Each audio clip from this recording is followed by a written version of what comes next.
of you, Mr. Murphy, and a huge fan of Coming to America. First of all, I want to say I'm also grateful and happy that I got my history clothing line doing some merch for the movie, which is why I'm here also. So let's just set it off with these questions I got for y'all. Give me a second to bear with me. This is the first time I've ever done this, and this is crazy. And all right, so I'm a longtime fan, Eddie, from the beginning, and a big fan of the original movie. What's the connection with Queens, New York? I'm from Queens, New York, and what's that all about? It started out as a joke in the movie. It was like when he's going to look for his bride, and when we were writing it, it was like, you know, where should he go? And it literally was like, he should go to Queens, and it started. That's where the joke came from. And my aunt lives in Queens now on Foch Boulevard. Oh, grandmother, my grandmother and my dad lived on Foch Boulevard for years. Jamaica. Shout out to your what about Baisley Park? Is it Baisley Park? Yeah, Baisley Park, Southside Jamaica. Yeah, I remember when Prince put that track out of Paisley Park. I remember we didn't know it was Paisley. We was like, why are you talking about Baisley Park? This nigga been to Baisley Park? Wow. Talking about Baisley Park ain't nothing like what that nigga say. It's a whole different world. Hmm? Shout out to Baisley. Yeah. Yo, that's crazy, yo. Did you ever think there would be a part 2, or did you ever want there to be a part 2? And what made you do it 30 years later? Because this never happens. This is crazy. Yeah, the movie had ended on some, and they lived happily ever after thing. So we never thought about doing no sequel. And then what happened was, over the years, like, people would approach me about doing a play, Coming to America play, or Coming to America TV show, or Coming to America. The movie just kind of stayed around. And then it's on TV. Out of all my movies, Coming to America is on TV all the time, and they be playing it for 24 hours straight on different channels on holidays. And then people start dressing up as characters on Halloween. They dressed up as the characters, and then catchphrases from the movie start working into the culture. People say sexual chocolate and all that. Then the mic drop. People do the mic drop now. Like, it's the very first mic drop is Randy Watson.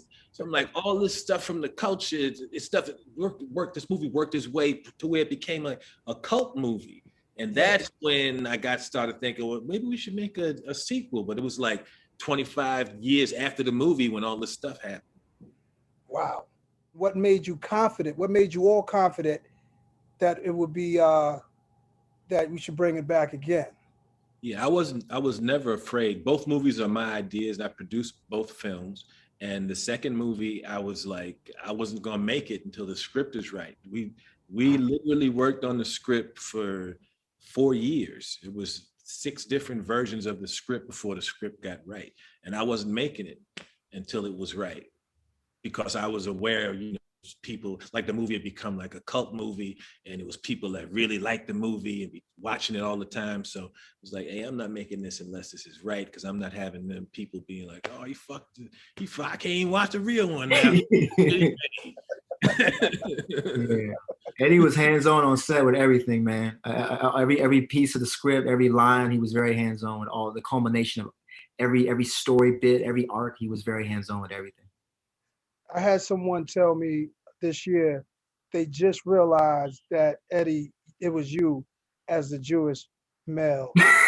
Yeah, that'd be old good. guy in the barbershop. That's my favorite. That's my favorite thing. When we did the first Coming to America, we went to an after party or something, and Jesse Jackson was there, and he was like, "I just want to tell you, I'm so happy that you did something, reached out and gave some of the older actors some parts. Those barbers, those guys, they got careers now." I was like, "Nigga, that was me in Arsenio." He was like, "What? I got to do this. Should have moved over again." And that's my favorite. My favorite thing is for somebody to watch the movie and not know it's me, and go through the or not even know. You know, you watch, for somebody, if somebody don't know Nutty Professor, and you sit down and show them Nutty Professor, They don't know that's all the makeups. The makeups are so amazing. Rick Baker. Richard Simmons, like I didn't know that was you until I watched it again. Yeah. Rick Baker like turned me into these other people, and when it works, and the audience don't know, and they just laughing, and they got to be told afterwards, and they got to go see it again. That's my favorite shit as an actor. I was there. I went to see it in the movie theaters when it came out, and I was surprised at the end. The whole movie theater erupted when they revealed that was you. When Coming to America came out, the original movie, Siskel and Ebert, remember those critics? Yeah. Mm-hmm. They shit on the movie and gave it 2 thumbs down, and they said the movie is a mess. And it's a confusing scene in a barbershop where Murphy and Hall are supposed to be playing multiple characters, but you can't tell who they're playing if they're playing anyone at all. That's those motherfuckers' exact words. And I'm like, so you sat and you watched the movie, and I was crushing it so hard you couldn't tell who it was, and I'm whack. The 2 thumbs way down. What the fuck? Then years later, the movie turned into what it turned into. And I seen the same 2 motherfuckers going, "Oh, Coming to America is one of his best." Years later, they gave it up. But back then, when it came out, they shit on it. Wow. Yeah. And salute to you for knowing what it is. And first of all, bringing Africa into a movie, bringing the culture and the motherland, and at the time, especially, way ahead of his time. And then adding humor to it to introduce it to the American culture and bringing humor and my man John Amos and everything. It was just, I mean, that's movie making at its best. Yeah, the original Coming to America is the first movie in the history of movies where you have an all-black cast and the movie is successful all around the world. Yeah, that just doesn't happen. All around the world, they like Coming to America. Movies with all black cast, usually around the world, they ain't not checking for it. It's like our stories, we tell our stories. In the States, they care about our story, but they don't give a shit about our stories on the other side of the world. They don't care about none of that shit. So our movies don't usually travel. Mm-hmm. And Coming to America, because it's not about Coming to America it's all black cast, but it's none of the, it's not about the social injustice or civil unrest or some dramatic shit that we going through, or a lot of stuff. When we tell our stories, you go to the movies and you're not just sitting there watching the movies, they're pressing all these other buttons, you know, and you get educated or you get infuriated, you get all this other shit. It's not just a movie going experience. Coming to America is a modern day fairy tale that don't have that. And it has universal themes. The movie, this Coming to America is about love and family and tradition and doing the right thing.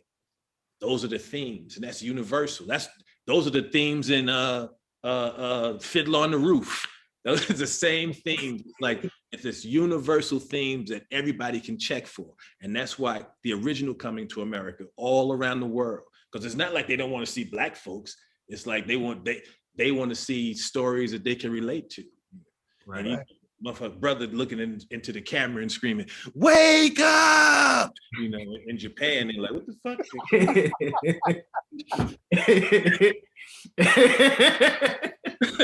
Wake up! I woke already. Different time zone. What are you talking about? Hey yo, Jermaine. This one's for you, my brother. You were literally born the year the first movie came out. Is that true? Is that a true stat? Yeah, it's true, man. Yeah, man. That's why we were waiting for the sequel. We had to wait for him to grow up to do the sequel. That's what took so long. I'm gonna start saying that for the rest of the press. I was like, Jermaine Fowler was just born. We had to wait for him to become a main. Become a main. Yo, Jermaine. So, what did you think the first time you watched it? Man, so one, I was born in '88. You know, Howard University Hospital. You know, I'm sure the nurses were doing quotes from Randy Watson in there. You know what I'm saying? But throughout that time, like, the movie was in my house, played every day. So I grew up with literally with the movie. When I first saw it though, I was probably like 8 or 9. And what stuck with me were the barbershop scenes with Clarence. And I loved it. Like I would quote him all the time. Like the line when he tells Arsenio that, like, you know, he got punched in the chest by MLK because he thought he was somebody else. It was like, that's what I quote all the time, like when I was a kid, man, period. And I would record it on my cell phone. I had this old Nokia phone. I recorded on my phone, and just like Clarence was on my answer machine on my cell phone. Like when you called me and you would miss my call, you would hear that scene from the barbershop.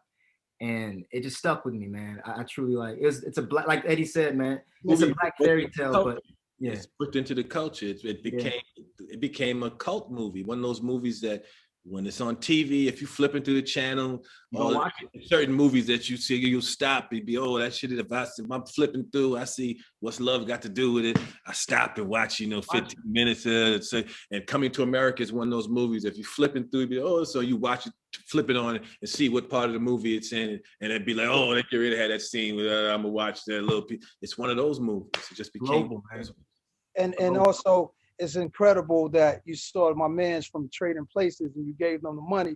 I thought there was going to be a Trading Places too, Eddie, but we're staying on Coming to America. But hold on. Jermaine is also noted in an interview that Eddie Murphy's stand-up special Raw, another one I saw in the movie theaters, inspired you to begin your career in comedy. It's a fact. So this is all a full circle moment for you, huh? This is the most full circle thing that's ever happened in my life, man. I remember listen, me and Eddie, we share like an appreciation for Richard Pryor. Live in concert is like the best stand-up special ever shot. Yeah, dude. Yeah, man. Rich is just the G, right? But he is the ceiling of the art form. Yes, that's a fact. But when I first saw Raw, that was it for me. That's when not only did I want to do stand-up when I saw Raw, I wanted to act. Like I wanted that to catapult into acting when I saw Eddie do that special. And it's been, I haven't looked back ever since. The best decision I've ever made, man. So doing this movie with him, it's just so full circle. I'm just honored to be a part of it, and I just appreciate it so much, man. Salute to you, Eddie. I love how you held the comedy legends down from Harlem Nights and even going deeper into taking care of all the services for Mr. Red Fox after he passed away. You was there for him, even in living, helping him out and stuff. How was Red on that set? I know it's a whole different movie. I'm just a big fan. If you can answer that really quick. Set of Harlem Nights is insane. Harlem Nights, between shots, you have myself, Richard Pryor, Red Fox, the late great Robin Harris, Arsenio, my brother Charlie, Uncle Ray, and it was just insane. Like there's so much laughter behind the scene, and Red Fox is just one of those, the most naturally funny person. He don't even be trying to be funny. He just, the way he walk and sit down and start talking. He was like an old uncle, the cool uncle that drink brown liquor, and smoke cigarettes, and always got a little coke in his nose. We talking shit. He was super cool. Nothing like Fred Sanford. He was like an old cool uncle talking shit and telling them uncles that could tell stories. And Red Fox was just being around him. It was like, wow, that's just a naturally funny dude. Ed, I saw you mention a quick story to Jerry Seinfeld about Sammy Davis Jr. looking over a candle, and the way you described that was the craziest thing I ever saw. That shit was real. We was in Dan Tanner's and we was talking about some other thing, and he started talking about Satan, and it was dark and it was candles, and he bent over the candles. Satan is real, man, and went into this whole shit, and it was like, yeah. I felt like it was and this isn't like some rumor shit, like I'm saying, like he's documented it, that he's talked about how he used to do that shit. What? He started feeling, I guess it was a feel out when we seen where I was like, what the fuck? He backed off. That's funny to hear that, because and with his eye, I'm sure that was creepy as hell too.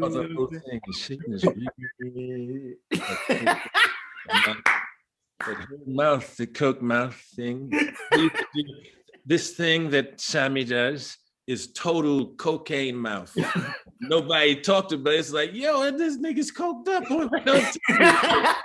Gas, man. This is a gas. It's like, nigga, gas. Hey, but yo, to meet all those dudes, I feel I got to meet all those. I came into town when all those old people like Sammy Davis and Lucille Ball, they were still around. I got to see all of them. I had my like 21st birthday at Studio 54. You know? Wow. So yo, the fashion from Coming to America, I mean, in part one was just royal to the 10th power. Coming from that, Deborah Noodleman, John Landis's wife, she did those clothes in the first one. Whoa. How has it changed in part two? We have the great Ruth Carter, the Academy Award winning Ruth Carter, who did Black Panther. She won for Black Panther. I've done 7 movies with her. She did Dolomite, and she is a genius. And she took it to the next level. As good as the clothes are in the original Coming to America, taking the movie to Africa and having that be what the visuals are, the African visuals and the clothes and seeing the whole, she just made the movie just this big visual, the production value of the movie it's just so much to look at, you know, because Ruth Carter came in and took it to the next level. Wow. Royal.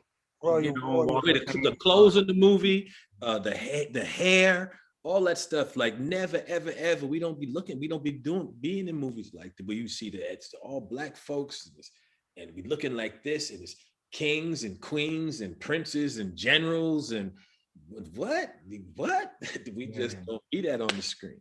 Yeah. No, it's never been done. It's changed the game, revolutionary vibe, man.